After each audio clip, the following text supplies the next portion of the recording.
hari minggu depan lah.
Bismillahirrahmanirrahim. Assalamualaikum warahmatullahi wabarakatuh. Alhamdulillahirabbil alamin. Assalatu wassalamu ala asyrafil anbiya'i wal mursalin wa ala alihi wa ashabihi ajma'in. Wa la haula wa la quwwata illa billahil aliyyil azim. Allahumma la sahla illa ma ja'altahu sahla wa anta taj'alul hazana idza syi'ta sahla. Rabbi shrah li sadri wa yassir li amri wahlul 'uqdatam min lisani yafqahu qawli. Amma ba'du. Pada yang terhormat pengurusi Masjid Zaid bin Harisah yang saya kasihi, pada segenap asatizah, para ulama, para imam, masyayikh nasihat ini, wabil khusus pada segenap hadirin wal hadirat hafizahullah. Alhamdulillah, syukur Allah SWT kita dapat berada pada majlis yang mulia ini dalam membuka bulan Ramadan tahun 1447 Hijriah. InsyaAllah kita harapkan segala amalan kita di bulan Ramadan ini diterima oleh Allah Subhanahu wa Ta'ala dan menjadi asbab untuk kita sentiasa istiqamah dalam ilmu dan amal. Amin ya rabbal alamin. Hadirin wal hadirat rahimakumullah, pada kesempatan kali ini juga kita masuk pada kitab yang baru tuan-tuan. Jadi kitab baru kita dah khatam dulu Akidah Ahli Iman, lalu kita khatam kitab Akidah Muslim. Dalam dua sesi tersebut saya sempat menguraikan atau menghuraikan berkenaan dengan Allahumma shalli ala sayyidina Muhammad, iaitu akidah kita di alam lain. Kita pegang akidah apa? Akidah kamu dah, akidah kita dari dulu sampai sekarang adalah akidah Al-Imam Abu Hasan Al-Ash'ari yang merupakan tokoh besar di dalam Ahli Sunnah wal Jamaah. Untuk di negeri Selangor, dia kata, Ustaz, kita Zaid bin Harisah bukan Selangor, di wilayah asal usul Selangor. Sebab apa? Dari mula Masjid Kampung Baru, Masjid Jami' Kampung Baru tu masjid tua dulu, sampai ke sini dulu masih Selangor. Bahkan masjid sebelum Kampung Baru lagi, ke sana lagi, iaitu masjid dia panggil masjid yang dekat bangunan Sama sebelah masjid dia tu. Masjid itu pun adalah masjid yang dulu diasaskan oleh Sultan Selangor. Jadi tidak salah kalau kita membandingkan atau membaca akidah yang ada di negeri Selangor sejak dulu. Maka kali ini saya membawa kitab iaitu Tinta Diraja. Ini adalah terbitan Khazanah Fataniyah ni. Mungkin kita tak baca semua risalah Sultan Selangor, tapi kita baca yang paling penting kitab akidah ya. Kerana pengajian saya di masjid ini, kalau kita sembuh minggu ketiga dan minggu keempat adalah akidah.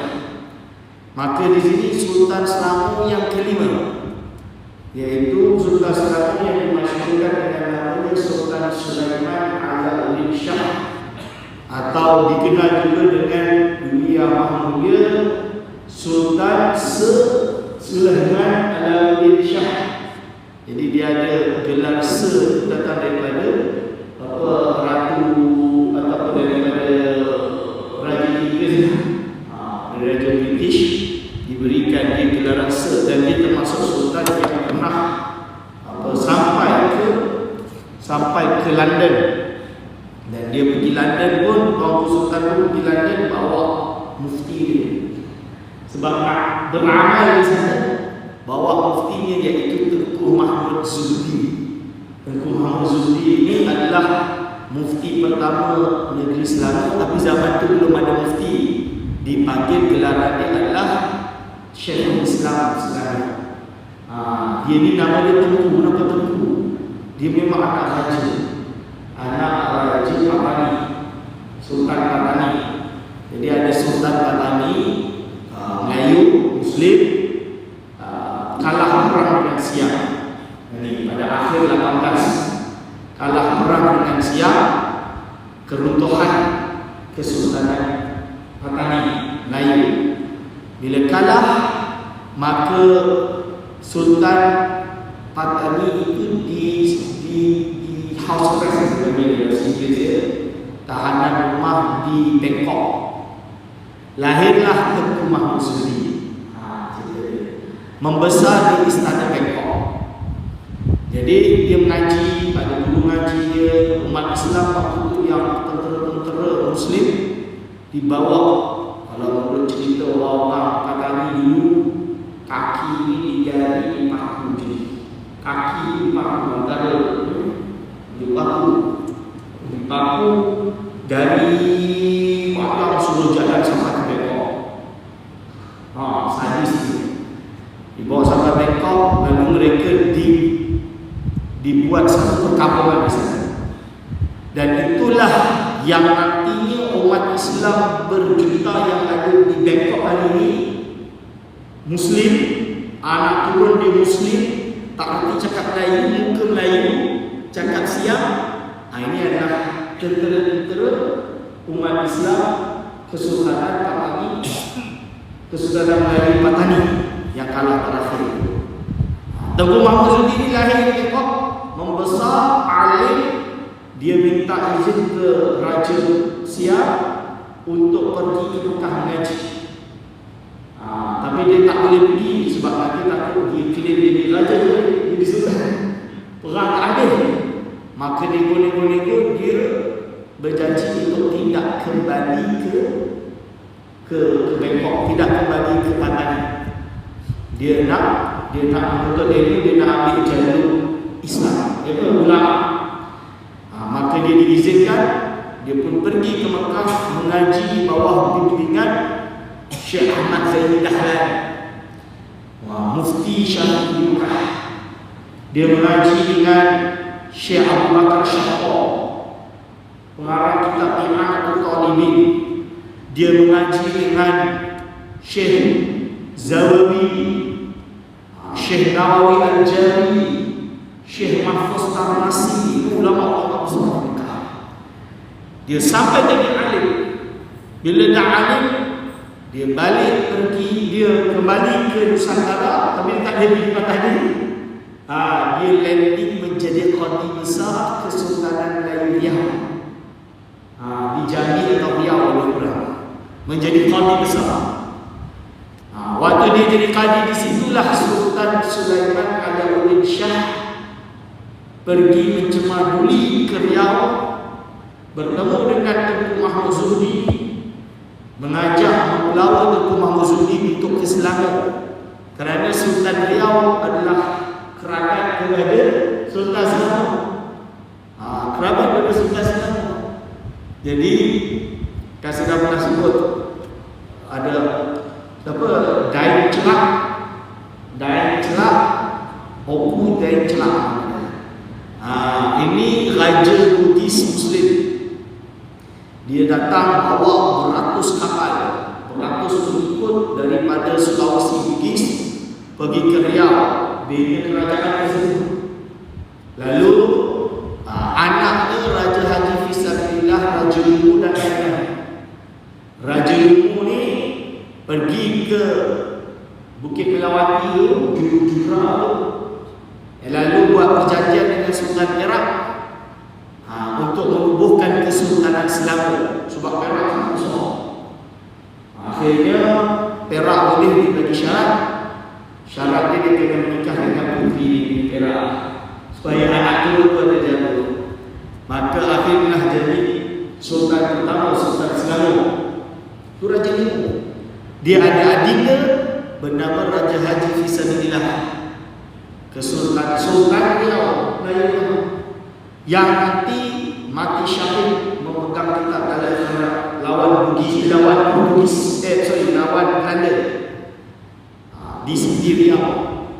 Apabila di Pulau Pingat meninggalnya Raja Haji Fisabilillah, Raja Haji, maka nanti anak dia Raja Ahmad. Raja Ahmad bawa Raja Ali bin Ahmad bin Haji Fisabilillah pergi haji. Disitulah Raja Ali ngaji dengan Syekh Daud Patani. Syekh Daud Patani. Lalu bila dah jadi alim, Raja Ali balik menjadi mufti di Pulau Penyengat, Kesultanan Riau. Ni zaman ni nanti lepas dia zaman generasi Tengku Mahmud Zuhri. Lalu Raja Limau, Raja kelima Sultan Selangor iaitu Sultan Sulaiman, bawa Tengku Mahmud Zuhri balik ke Selangor menjadi Syekhul Islam Selangor sampai kemangkatan Sultan Sulaiman Shah. Baru nanti Tengku Mahmud Zuhri memilih untuk kembali ke Mekah. Ketika Sultan Selangor iaitu Sultan Sulaiman ada di negeri Selangor, di Kelang, dia pindah dari Jura ke Kelang, ke Istana Alam Shah. Maka ketika itu dibinalah Masjid Diraja. Masjid Diraja Sultan Sulaiman yang hari ini kita tahu Masjid Diraja itu di sebelah Istana Kelang, sebelah Istana Alam Shah. Tengku Mahmud Zuhri bertarekat Syatiriah. Bertarekat Syatiriah Naqsyabandiyah. Dia memang selalu suluk dekat atas. Saya dah pergi dah tempat suluk dia. Kat situ. Jadi kalau ada yang hari ini tu ngata orang tarekat suluk solat Jumaat tu, bagi keterangan sikit, ajar sikit dia, bagi ngaji sikit, merapu tak dapat ni. Ulama dulu suluk tak ada masalah. Ada dia berhajar. Sultan Sulaiman ni bukan calang-calang sultan, seorang yang alim. Dia mengarang kitab nama dia Pohon Agama. Ini kitab dia, kitab Pohon Agama. Kita mula baca kitab ni insya-Allah. Bismillahirrahmanirrahim. Qala mu'allif rahimahullah wa nafa'ana bihi wa bi ulumihi amin. Kitab Pohon Agama, bahagian rukun iman. Kenapa bahagian rukun iman? Pertama sekali kita kena kenal rukun iman. Sebab apa? Hadis Jibril ada 3. Pertama adalah apakah itu Islam, apakah itu iman, apakah itu ihsan. Islam itu fiqh. Fiqh boleh tanya yang mengajar orang lain. Tapi rukun iman, itu akidah. Itu di atas meja ini. Rukun iman, bahagian rukun iman yang menghantarnya. Maksud menghantarnya, yang menyiapkannya, yang memberikannya, yang menjelaskannya, yang maha mulia Maulana As-Sultan Al-Mu'azzam Alauddin Sulaiman Shah khaladallahu mulkahu wa a'lahu amin. Itu Sulaiman. Iaitu maksud khaladallahu, semoga Allah melanggengkan atau mengekalkan kesultanannya dan mengangkat kesultanannya ke pemerintahannya. Amin. Pelajaran kanak-kanak di dalam tempat pelajaran agama Islam di dalam jajahan Selangor Darul Ihsan. Jadi ini kita untuk anak-anak yang ada di Islam. Sebab tu saya mensuggestkan sekolah-sekolah agama Islam ni, kalau boleh akidah dia di sekolah-sekolah tu kena akid. Saya kadang sedih tengok Dajjal ni ke sifat 20 tu baru sampai sifat sanadiyah, sifat ma'ani masuk. Tak cukup. Dia patut hadis berulang kali supaya orang hafal sejak sebelum Dajjal ini dah datang tu dah. Sebab apa? Kitab itu kanak-kanak. Dajjal ini Dajjal ini dah menghafal kitab ini. Nama Darul Ihsan. Darul Ihsan ini bukan baru bila merdeka baru ada. Darul Ihsan lama. Seperti di era Darul Ridwan. Sebelum merdeka lagi kita dah ada gelar tersebut. Ini sebelum merdeka. Mudah-mudahan dijadikan manfaat yang berkekalan, yaitu madal azman. Madal azman sepanjang zaman 15 Jumadil Akhir atau Jumadil Akhir 1349, iaitu tahun 1919. Kita belum merdeka lagi. Pendahuluan adalah pada tahun Hijrah 1337. Perbetulan kalau 49 berarti setelah 1919. Kalau 1337 itu 1919. Kita tengok di tahun berapa? 1321 lebih. Adalah pada tahun Hijrah 1337 berbetulan pada tarikh Masihi 1919. Kami himpunkan kitab pohon agama ini dan kami sediakannya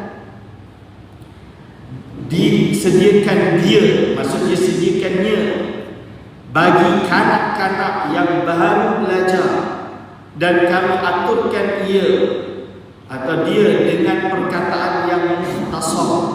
Jadi ini untuk kanak-kanak yang baru belajar dan dibuat dalam bentuk mukhtasar, ringkasan, supaya mudah hafal, supaya mendapat bagi mereka itu kesenangan belajar dan mudah ingat.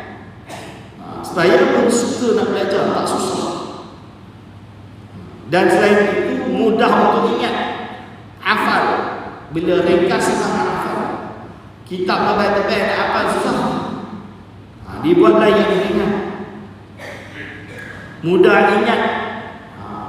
Kerana bahawa kami lihat kanak-kanak apabila lepas mereka itu daripada tempat belajar ilmu kepandaian itu, terlepaslah pula daripada mereka itu oleh perkara agama,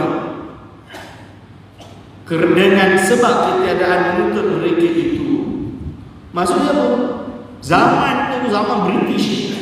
Orang di sekolah belajar dia ada agama, belajar sekular dah lebuh, tak ada asas akidah, tak ada asas untuk Islam, tak ada asas pengetahuan, lebuh hari.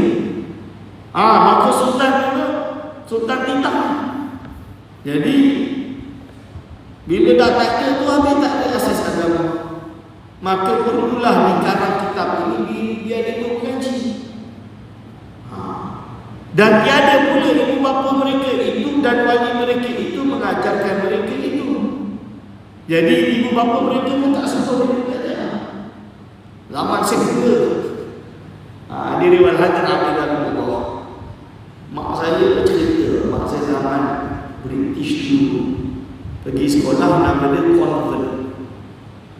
Convent itu sekolah orang Kristian. Tapi orang Melayu seorang pun tak ada yang bukan. Jadi Kristian tak ada. Yang kita tahulah. Ada yang kata ada, wallahu a'lam. Setahu saya tak ada yang bukan. Jadi British pun menghormati perkara tersebut. Tak ada yang tahu. Orang Melayu. Cuma yang India ada yang jadi Kristian, yang Cina ada yang jadi Kristian. Itu sekolah konvent. Waktu itu konvent bukit Batu Gajah, konvent Batu Gajah. One of the most famous convent in Malaysia. Dari situ banyak tokoh-tokoh besar, terutama di negeri Perak. Cerita, mak saya cerita. So sekolah konvent ini berhasil. Dan banyak orang Melayu jadi orang hebat. Tapi dia jadi sekular sebab ada pengajian. Cuma kalau keluarga dia, mak bapak ada orang yang peduli agama, dia balik sekolah British, dia mengaji agama kat rumah atau kat masjid. Mulalah anak-anak ulama ni yang mengajar. Keluaran pondok-pondok Melayu. Kalau kat Perak tu, waktu pondok tu nama dia Madrasah Indonesia. Kat Kuala Kangsar yang hari ni, saya dah jadi sekolah SDK, Sekolah Bantai Kerajaan. Dulu tu orang keluar Indonesia ni semua cakap Arab, baca kitab Arab. Hari ini dalam mahal kata Allah Akbar. Kalau kat Negeri Sembilan, Mahat Ahmadi Kebincik. Kalau kat Selangor, Kias apa? Kisas. Kolej Islam Kelang tu, Sekolah Agama Syahudin, Madrasah Syahudin dulu, Sultan Syahudin yang bina. Ini semua sekolah-sekolah yang melahirkan ulama. Dekat Pulau Pinang, Dairatul Wataniyah, DMW,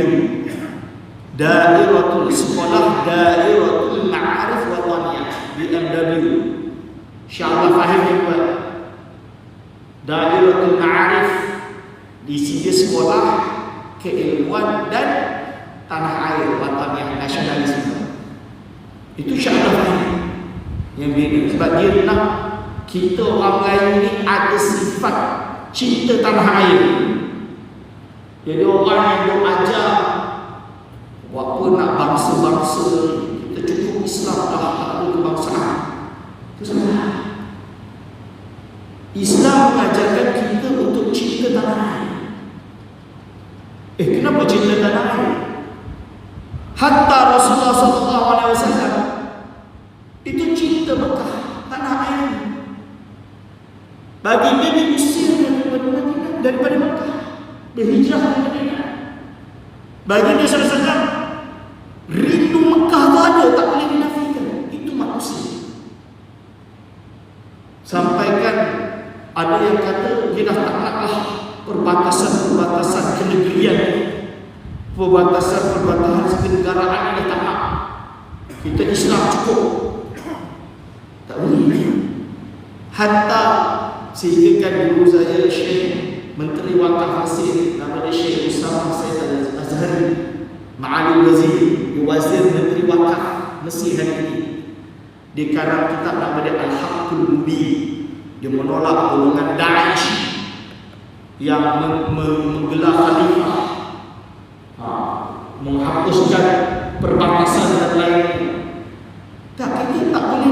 Kita tak boleh nak lari daripada kecintaan kita pada tanah air. Itu fitrah manusia. Maksud cinta tanah air ini macam mana? Bagi orang Melayu, kita pergi merantau mana mesti kita teringin cinta tanah air kita. Ialah kita Muslim. Dan kita tak boleh kata kita bukan Melayu, kita Islam. Kita tak kata kita Melayu.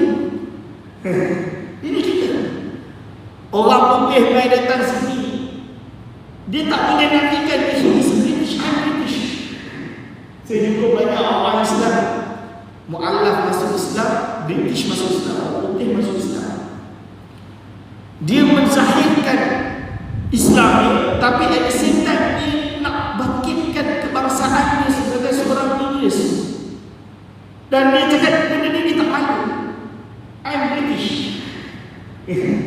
Contoh dia Abdul Hakim Murad, nama Islam. Nama sebenar dia Timothy Winters. Kalau kenal Abdul Hakim Murad di Menteri sesuatu, dia ni asal usul dia British, mu'alaf masuk Islam, tapi jadi ulama, belajar di Al-Azhar, belajar di Turki, boleh cakap Turkish Ottoman, pergi ke Inggeris, belajar Mandarin dari University of Cambridge, jadi pensyarah University of Cambridge. Dia ada madrasah di Cambridge. Kami dah ziarah madrasah. Dan dia, I'm a British Muslim. Kita tak boleh lari ke Melayuan tu, kita tak boleh lari kalau dia British. Jadi gini, disebutkan sini tentang di mana perlu ada pendidikan agama di sekolah. Tak ada. Maka akhirnya dia kata, wali mereka itu mengajarkan mereka itu, dan bila disuruhkan mereka itu dengan belajar, maka oleh sebab demikian itu diadakan kitab ini. Akhirnya dikarang kitab ini dan disediakan dia di dalam tiap-tiap tempat pelajaran. Ini disediakan bagi tiap-tiap tempat pelajaran bagi jajahan Selangor, supaya dapat bagi kanak-kanak sambil mengerti sedikit-sedikit daripada perkara agama di dalam belajar ilmu kepandaian yang lainnya itu. Maka seyogianya bagi ibu bapa dan wali kanak-kanak menyuruhkan mereka itu ke dalam tempat pelajaran dengan rajin belajar ilmu, membaca dan menulis, serta bersungguh-sungguh menuntut perkara yang bergantung kepada agama yang mendapat. Jadi apa? Supaya diorang ni dapat belajar agama dan mendapat dengan dia kemenangan mereka itu pada dunia dan akhirat ada. Supaya fid dunya hasanah wa fil akhirati hasanah wa qina adzabannar. Yang berdoa ya, fid dunya baik, fil akhirah baik, yang penting kita dijauhkan dari api neraka. Itu je kita nak. Jadi dia wala khatar amanah. Jadi kita ada dunia dan akhirat. Amin.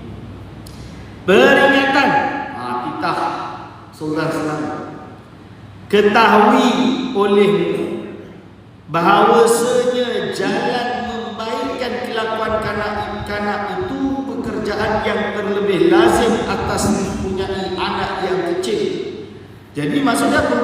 Untuk memperbaiki kelakuan kanak-kanak, memperbaiki kelakuan budak-budak, anak kecil, dia kena dididik sejak kecil.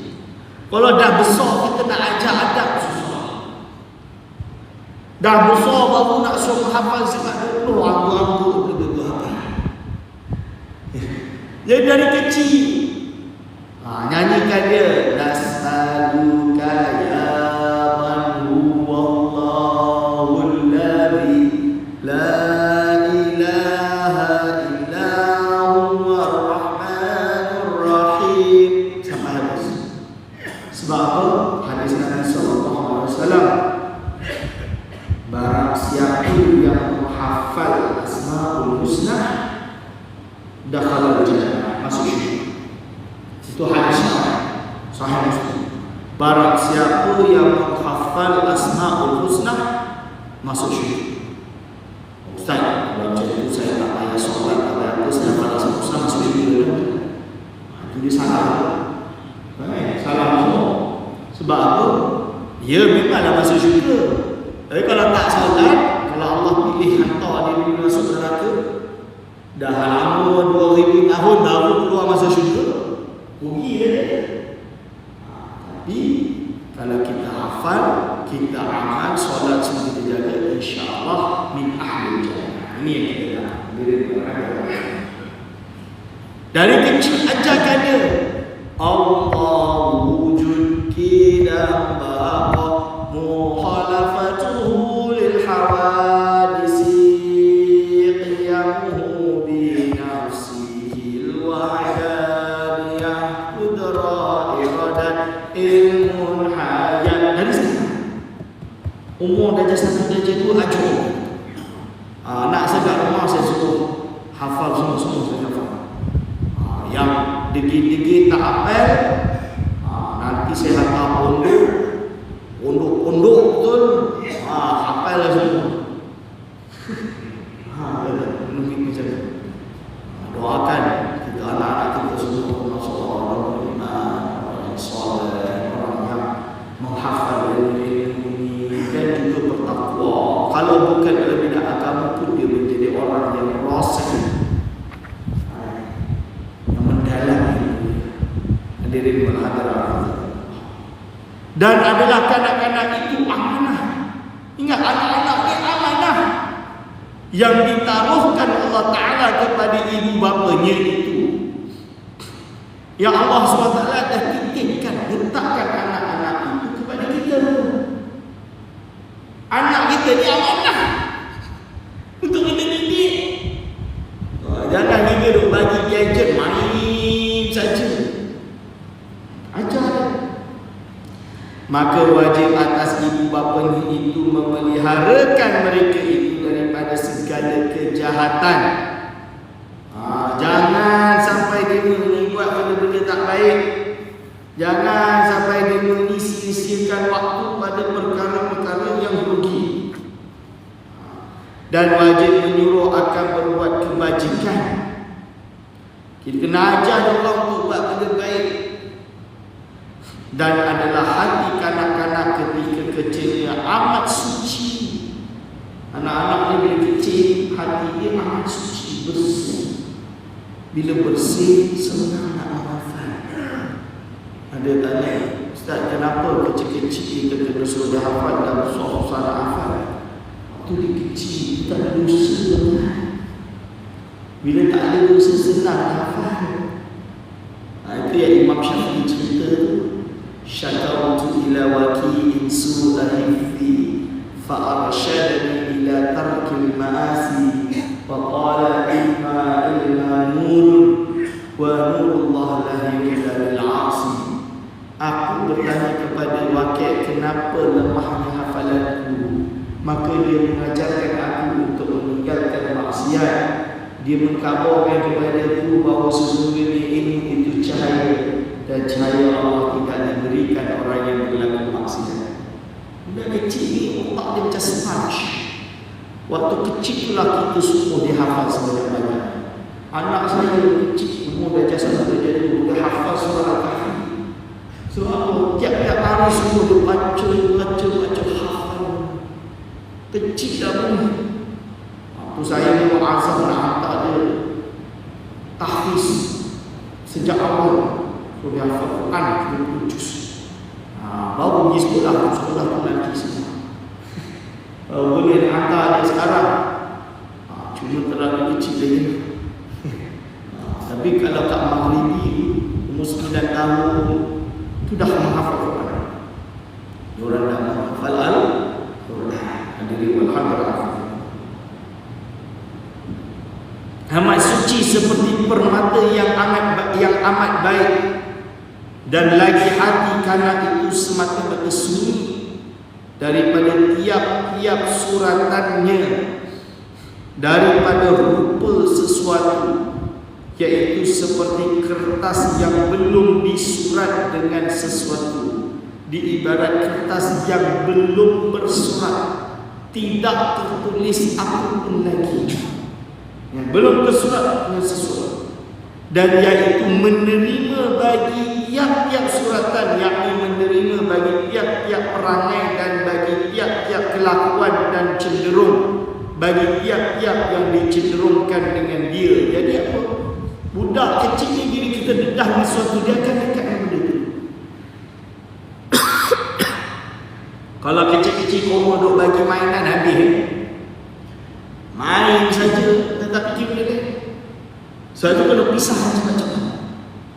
Waktu kecil kita dah dedahkan dia dengan perkara yang baik, dengan hafalan, dengan pengajian, dengan ilmu agama, baca Al-Quran, hafal Al-Quran dari kecil. Sebab itu Saya baca dekat Ottoman Empire di sejarah, dia ada satu madrasah.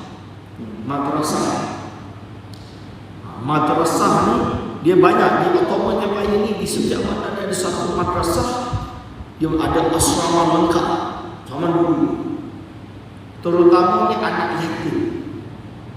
Jadi orphanage, anak yatim ni dia tak sia-siakan. Memang dijaga bagi mereka. Anak yatim ni aset. Sebab apa? Bila dia dah tak ada mak bapak, dia akan ambil anak yatim tu, dia akan letak di madrasah, dijaga oleh warden. Warden ni dah macam bapak tu. Dah bapak orang yang dah mendidik orang, dah macam dari kecil. Hidup dia dari kecil tak buat benda lain, mengaji, hafal Quran, didedahkan itu sahaja. Yang cerdik pandai jadi ulama. Imam Ghazali yatim.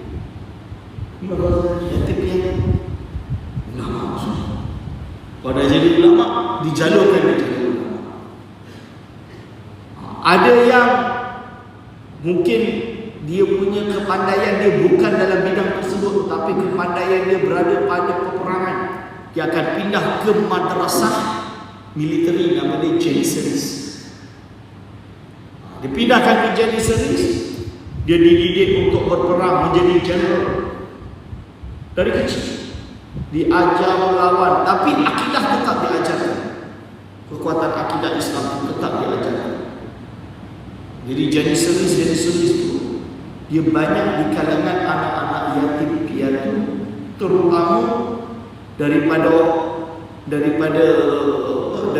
golongan yang di apa, daripada Ortodoks, Kristen Ortodoks dan lainnya, Yahudi dan lainnya. Mereka dari kecil dan ikut Janissaries, masuk jadi orang Islam yang kuat, berpegang teguh dengan agama, dan memang hidup mereka adalah untuk Islam sahaja. Hadirin wal hadirat. Dan banyak ini zaman Ottoman, zaman dulu kan. Sebab itu diorang ni orang-orang yang tak gelut, tak takut. Hadirin wal hadirat. Jadi anak ini adalah aset. Anak ini adalah aset. Bahkan dalam Quran jelas haram makan harta anak yatim. Ini jangan. Zaman sekarang takut. Orphanage takut kalau sampai memakan harta anak yatim. Ini dia kepatutnya dia berkhidmat untuk anak yatim, bukan diguna anak yatim untuk kenyangkan perut. Sebab tu badan kebajikan, kita ada jabatan kebajikan Malaysia KL bertugas untuk memastikan orphanage ini berjalan dengan benar, telus, tidak salah guna. Sebab dia public fund. At the same time, kalau dia anak yatim piatu, harta dia itu haram untuk kita makan. Ini kira-kira perhatikan kita. Lalu disebut yakni kepadanya, yakni apabila dibiasakan akan kanak-kanak itu pada ketika kecilnya dengan segala pekerjaan yang kebajikan dan dengan segala kelakuan kepujian, maka segera ia jadi baik perangai kanak-kanak itu. Dan jikalau dibiasakan dengan pekerjaan yang kejahatan dan kelakuan kecelaan, maka segeralah ia jadi jahat perangai itu. Maka apabila itu iaitu apabila apabila sudah dibiasakan adat kanak-kanak itu berbuat kebajikan, diajar segala perangai yang baik, nescaya jadi ia beradat yang demikian itu. Jadi kalau dah dibiasakan dengan perangai yang baik, dia dah jadi adat bagi orang tersebut, dia dah jadi custom bagi orang tersebut.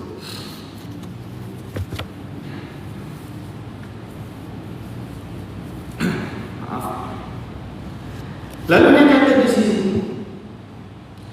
beradab yang demikian itu adalah jadi bersifat atasnya itu sampai kepada besarnya.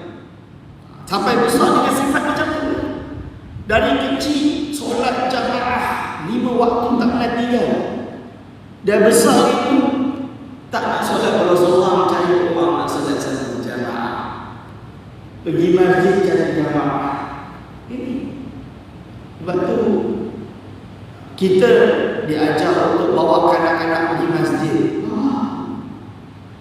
Ada yang kata Ustaz, kemengan sunnah itu melarang budak-budak pergi masjid. Kenapa dilarang? Orang solat tak sah. Jangan soft dengan dewasa nanti tak sah. Itu tak betul. Bukan tak betul dakwah tersebut. Bukan tak betul perbuatan tersebut. Dakwah itu tak betul. Zaman saya kecil, saya disuruh pergi ke masjid. Cuma jamaah memanglah kalau belum sunat, takut-takut kita itu hamil jadi najasa. Kan? Ucuk zakar budak tu masih ada kulit. Sehingga kalau dia buang air kemah, ada air kemah tu ada di antara zakar dengan kulit. Berarti itu zahir. Dia menanggung najis. Bukan dia saja, dia menanggung najis. Bahasa takut-takut kalau dia main dekat sahur solat masjid pula umur 5 tahun. Kita orang dewasa ni tengok dia gerak kacau, kita pun pegang dia. Semua dia boleh pegang macam ni, pegang macam ni, pegang macam ni. Itu namanya hamilun najasah. Kita batal solat sebab menanggung najis. Dalam masa ini jadi kita buat soft kanak-kanak. Soft kanak-kanak ni kanak-kanak yang belum tapi kalau dia dah sunat, darjah 2 dah sunat, darjah 1 dah sunat, dia kanak-kanak. Tapi secara kitab fiqh dia ini murahib. Walaupun dia belum balik, tak apa, bawa dia pergi masjid. Dia duduk soft tak apa, sebab dia dah sunat. Dia dah tahu, dia dah memayis, dia boleh bezakan mana baik mana buruk, najis dan tidak najis. Kita dah ajar dia cara dulu yang betul, bersihkan zakar yang betul. Dia dah boleh solat depan tak pun. Anak saya bawa solat tarawih semalam soft dalam 20 rakaat. Umur darjah 3 dah ajar bawa. Kena bawa, kena latih.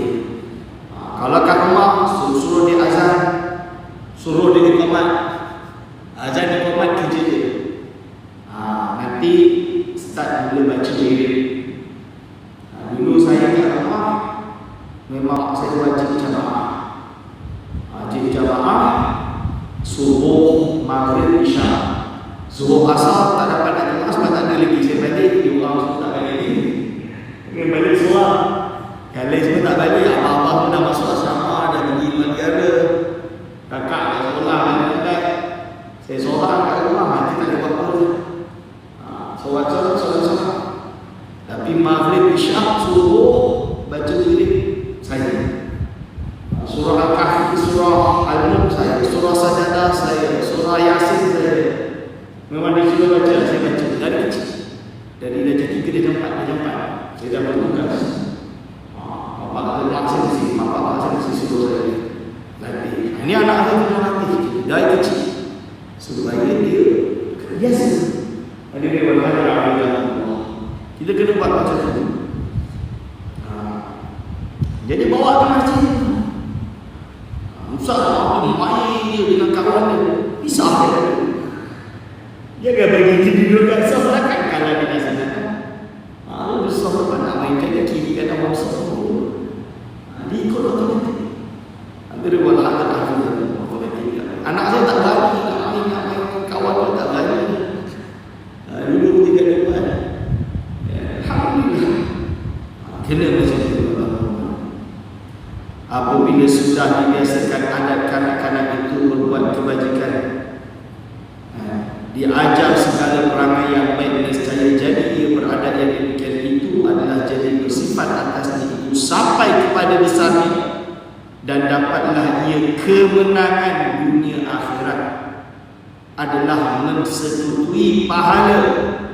Dia akan dapat pahala itu dikongsi anak tersebut, sekutuai pahala itu kedua ibu bapanya, mak bapak dia dapat pahala, dan orang yang mengajarnya pun demikian juga guru yang ajar anak-anak tersebut akan mendapatkan pahalanya juga. Hadirin Allah dan 7.42 saya kena balik rumah nak berlari ke Perawak kuliah duha. Kalau salah-salah saya mohon maaf sebesar-besarnya. InsyaAllah minggu depan saya boleh bawa masalah kita berkalah.